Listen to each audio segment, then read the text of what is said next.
These people are efficient, professional, compulsive consumers. They think of that as their national pride. It's their civic duty. Consumption. It's the new national pastime. Fuck baseball. It's consumption. The only true, lasting American value that's left, buying things. Buying things. People spending money they don't have on things they don't need. Money they don't have on things they don't need. So they can max out their credit cards and spend the rest of their lives paying 18% interest on something that costs $12.50. And they didn't like it when they got it home anyway. Not too bright, folks. Not too fucking bright. But if you talk to one of them about this, if you isolate one of them, you sit them down rationally, and you talk to them about the low IQs and the dumb behavior and the bad decisions, right away they start talking about education. That's the big answer to everything. Education. They say we need more money for education. We need more books, more teachers, more classrooms, more schools. We need more testing for the kids. You say to them, well, you know, we've tried all of that, and the kids still can't pass the test. They say, don't you worry about that. We're going to lower the passing grades.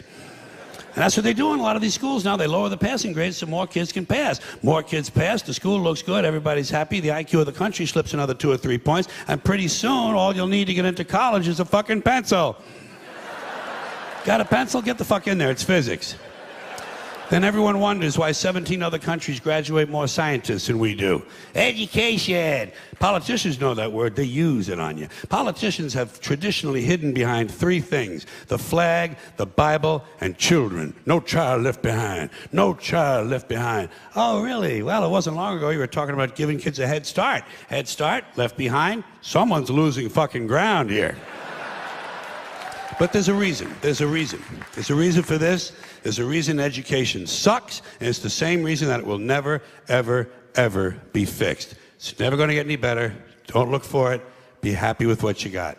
Because the owners of this country don't want that.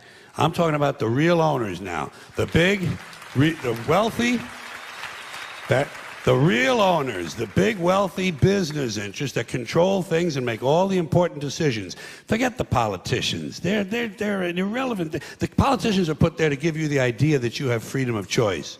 You don't. You have no choice. You have owners. They own you.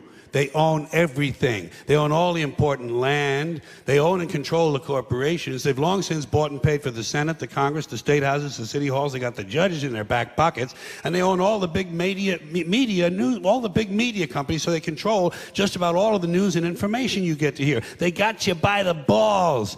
They spend billions of dollars every year lobbying to get what they want. Well, we know what they want. They want more for themselves and less for everybody else. But I'll tell you what they don't want. They don't want a population of citizens capable of critical thinking. They don't want well-informed, well-educated people capable of critical thinking. They're not interested in that. That doesn't help them. That's against their interest. That's right. You know something? They don't want people who are smart enough to sit around the kitchen table and figure out how badly they're getting fucked by a system that threw them overboard 30 fucking years ago. They don't want that. You know what they want? They want obedient workers. Obedient workers. People who are just smart enough to run the machines and do the paperwork, and just dumb enough to passively accept all these increasingly shittier jobs with the lower pay, the longer hours, the reduced benefits, the end of overtime, and the vanishing pension that disappears the minute you go to collect it. And now they're coming for your Social Security money. They want your fucking retirement money. They want it back, so they can give it to their criminal friends on Wall Street. And you know something? They'll get it. They'll get it all from you sooner or later, because they own this fucking place. It's a big club, and you ain't in it. You and I are not in the big club. And by the way, it's the same big club they use to beat you over the head with all day long when they tell you what to believe. All day long, beating you over the head in their media, telling you what to believe, what to think, and what to buy. The table is tilted, folks. The game is rigged. And nobody seems to notice. Nobody seems to care. Good, honest, hard-working people, white collar, blue collar, doesn't matter what color shirt you have on. Good, honest, hard-working people continue. These are people of modest means. Continue to elect these rich cocksuckers who don't give a fuck about them. They don't give a fuck about you. They don't give a fuck about you. They don't care about you at all. At all. At all. Man, you know? And nobody seems to notice, nobody seems to care. That's what the owners count on, the fact that Americans will probably remain willfully ignorant of the big red, white, and blue dick that's being jammed up their assholes every day.